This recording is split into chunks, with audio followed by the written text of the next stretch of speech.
I have here a ramp on which I have my bone-crushingly strong magnets and 2 aluminum rails, which are together connected to an oscilloscope.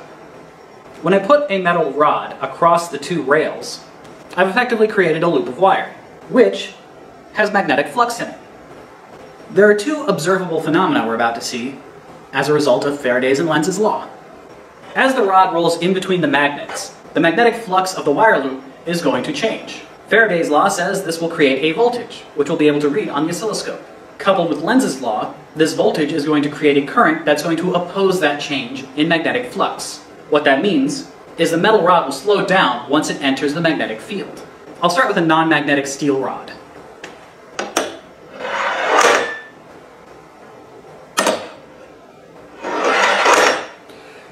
We see a very clear peak in the voltage, but not a very obvious slowdown.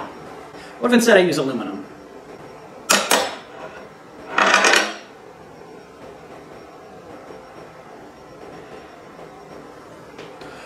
Aluminum's so light and conductive, it actually comes to basically a complete stop, and can't even overcome the friction to restart its rolling.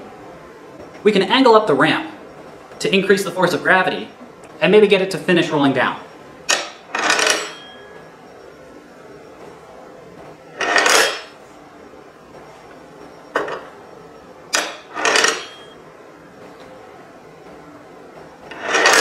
You'll notice the induced voltage is much weaker with the aluminum because it's moving so slowly, the flux can't change very quickly.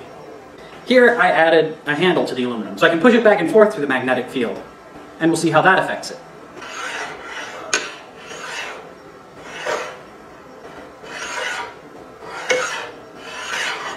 And now we can get voltages on par with steel because I can change the magnetic flux faster.